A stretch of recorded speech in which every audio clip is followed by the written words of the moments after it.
I just got a notice that I can pin a live chat. Interesting. Most of the live chat on here, what do I do with it? Get rid of it. So let's talk about the UK, Great Britain. Matter of fact, let's not just talk about the UK, let's also talk about New Zealand, Australia, Canada. Did I have people harass me or threaten me from Canada? Yes, I did. Cora Bowers, for example. Yep. She's not the only one, though. Now, of course, we've also got people from New Zealand and Australia who are supportive, right? No. Only in words and only in private. Only if they can hide it. In reality, they never speak up. They make every excuse not to, saying that it won't do any good. Really? Because your opinions on many situations here in the United States did make a difference, and absolutely do. World opinion does make a difference. It's when you make excuses not to speak up that you're a fucking cowardly piece of shit.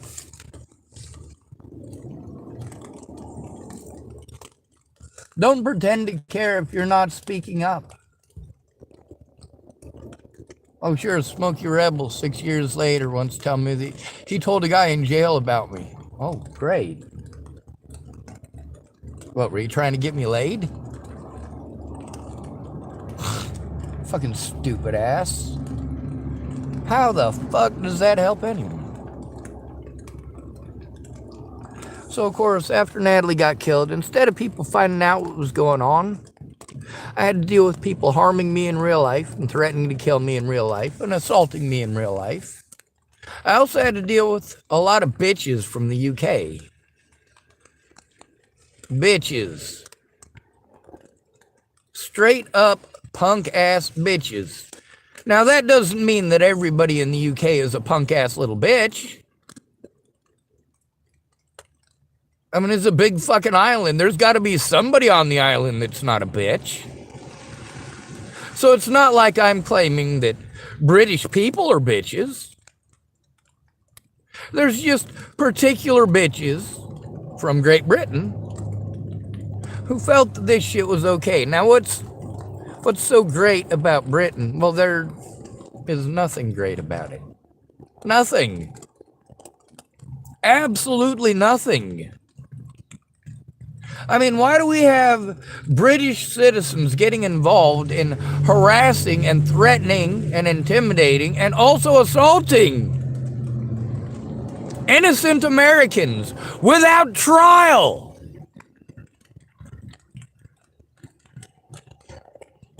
Jesus fucking Christ.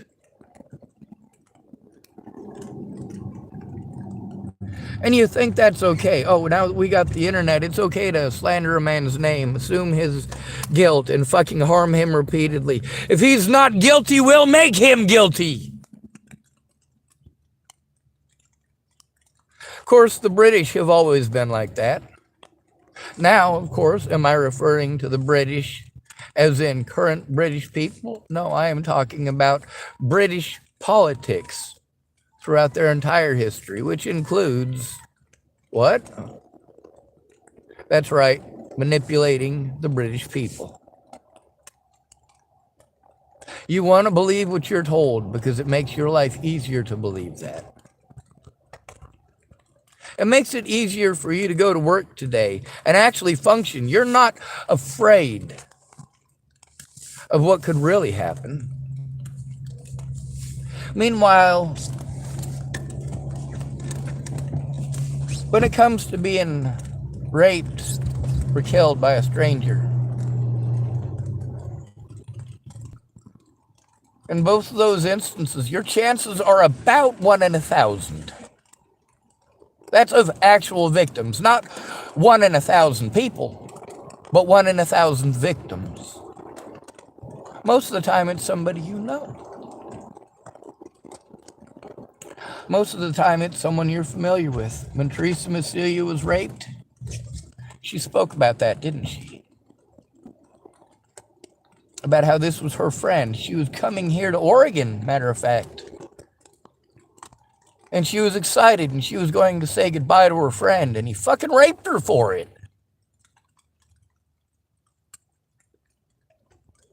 I'm not pretending that men like that don't exist.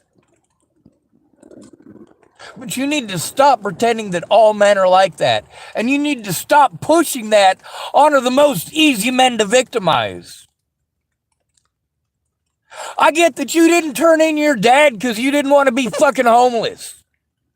Your dad raped you and beat you repeatedly, but you didn't want to turn him in because he still let you stay under his roof. That does not make it okay to take it out on me.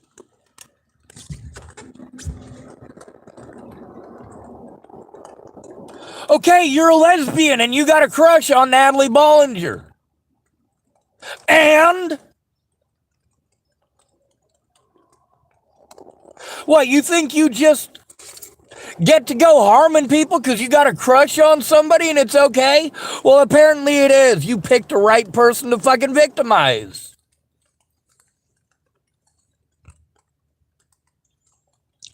A homeless, disabled man has zero fucking rights.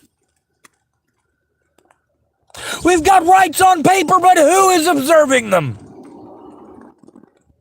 Out of the thousands of phone calls where everybody tells me it's somebody else's job, whose fucking job is it?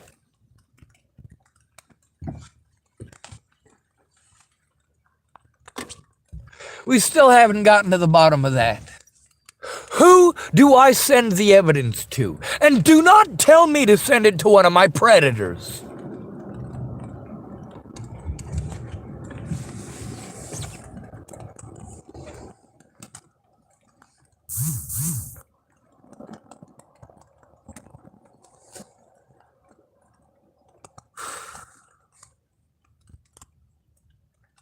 It's just too bad that Vladimir Putin is a mouth.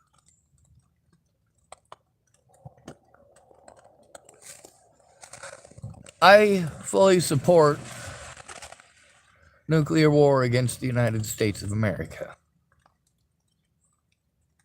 Matter of fact, I fully support a nuclear war against all citizens of the planet.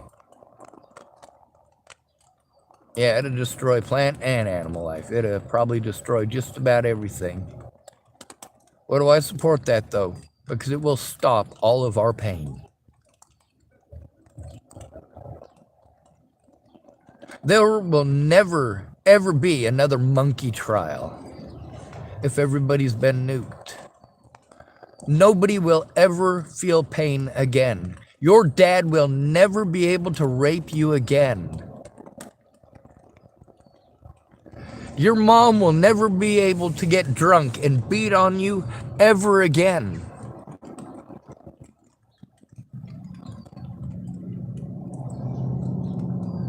Your teacher will never be able to scare you into sex over bad grades.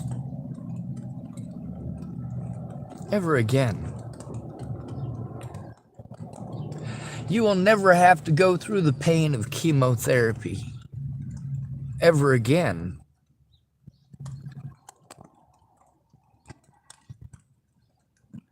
I don't support nuclear war out of hatred for human beings. I support it because I believe in fairness and equality.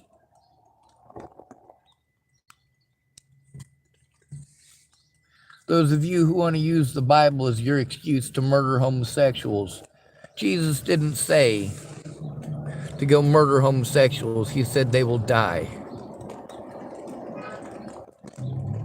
Did he really? No, he said people will die. He went through his list, and if you've ever read the Bible, you know it's a pretty extensive list of people who will die. Everybody's going to die. That is a statement of fact.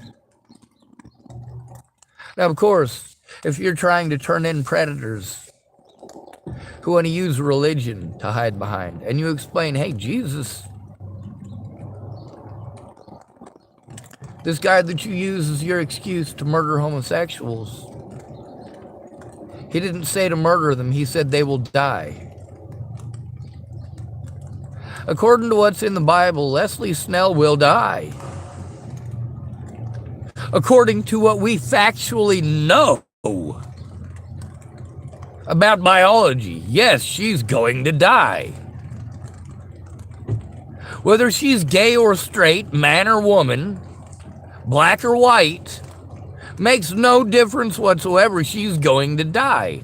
Polly Olsen is going to die. I am going to die. My little sister is going to die.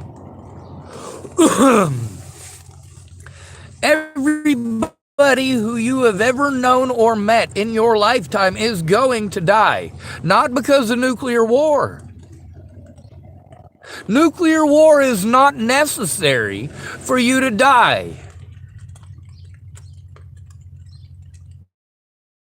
It's just necessary to stop you from harming other people because you're a selfish piece of shit. It's necessary to prevent you from taking all of the resources, depriving everybody else of them, and then victimize everybody else for having no resources.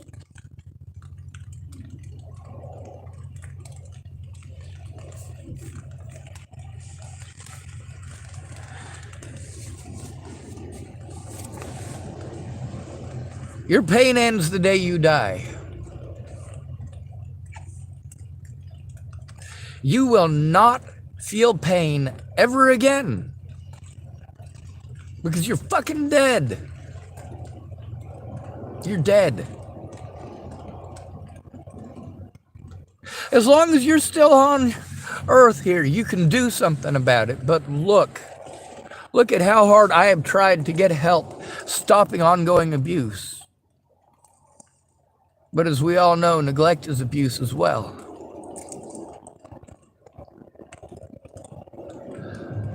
A friendship is well, you might have heard of it and you might not have. It's called a social contract. I can leave the friendship at any point in time. Any time that it is not beneficial to me, same as you. When you want something from your friends, yes, they're your friends, but when they need something too, where are you?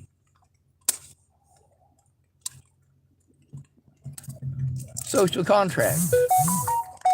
You want special rights, including the right to be predatory towards your victims and have them victimized for it. You want special rights. You want the world to believe that you, as a black person in the United States, are the most victimized person, the most marginalized.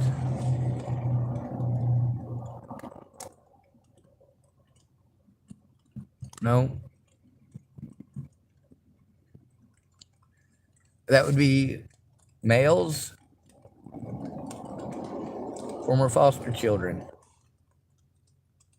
disabled, and the homeless. And depending on which list, they're not even necessarily in the right order. There is only one area where women have the lead. But then again, women and men are taught differently about sex, aren't we? Women are taught to use sex as a tool, as a weapon, and as a payment. It's not that women are less sexually oriented, it's that they have weaponized vaginas. No, I'm not saying that they have razor blades in there, or that they're gonna have a minigun that's gonna pop out with a midget holding it and fucking Tommy gun their name onto the wall and into your bodies. No, it's not like that at all. It's, well, kind of like the husband that has to vote for somebody. He doesn't want to vote for Trump. Well, yeah, he's going to vote for Trump, but he's going to lie to his wife and tell her that he didn't. But of course, How many women do use their vaginas towards that end? How many women will entice men into committing crimes by offering up vaginas? I know so many fucking nerdy idiots who got their asses kicked because some woman who just got fucking pregnant by an asshole that she doesn't like. Oh, you liked him because he was good looking. You liked him because he was 6'2". You liked him because he had all them muscles, but then he beat on you. And you go to this nerd and you want this nerd to go do something. All he did was get his ass kicked. But he got laid. And you kind of sort of almost got your... No, you didn't. No, he made a big fucking scene and then got his ass kicked in front of your ex and some of his friends and family. So, congratulations. You don't think about shit like that before you go manipulating people, do you?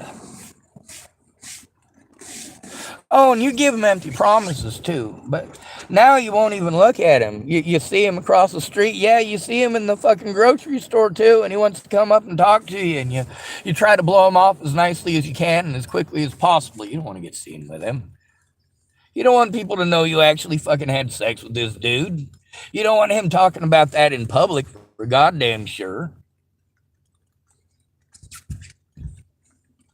We all know manipulative women like that. I mean, shit, Jamie Curtis wanted me to kill her ex, Mark Cox.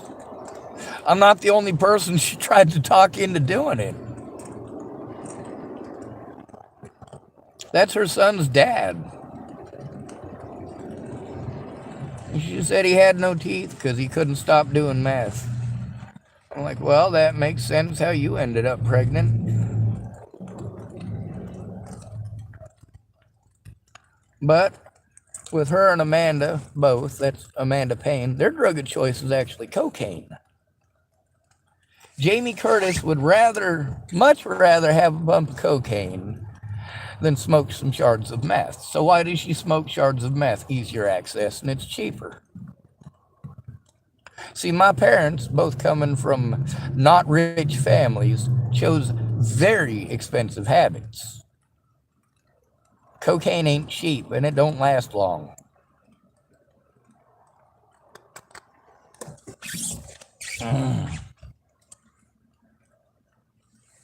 Anyway, I gotta pee, so I'm gonna end this video so nobody sees my tinky winky. Alright, someone just got a hold of me. Let me see.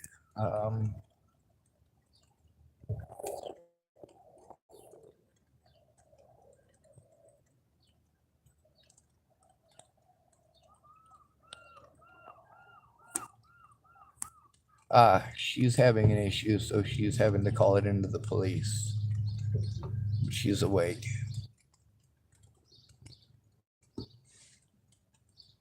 Oh. There's a lady across the street who's being an issue to her. And also somebody shot her house with a BB gun. So I guess she knows who it is. That might be what it's about. It might be about, I guess she thinks the guy down the street is the one shooting her. It definitely has a stab mark in it from something. Whether that's from a knife or running into it with something, I don't know. The hole from the BB gun, that's either a BB hole or a pellet hole. It's not an accidental hole, and it's not a nail hole. So it might be about that. It might be about the lady across the way and some personal issue about that, which is, who knows? I'm gonna make sure I get off of here and read those messages because they are important. This lady's gonna possibly try to advocate for me, sort of. She's got a lot of issues of her own, and for each issue of her own that happens, my issues go another day without being turned in. The problem is I cannot turn it in alone. That's the problem that everybody wants to overlook. I am a disabled homeless male. when I have to turn in crimes against me, I have to turn them in with somebody else, or I'm automatically disqualified. I'm automatically disqualified. I'm automatically not credible. So if you tell me, hey, why don't you tell the police about me? Fucking have the police call me. I fucking tried. How about instead of fucking telling me to do something over and over again that I've already done, how about you bother to find out if I've done so or not?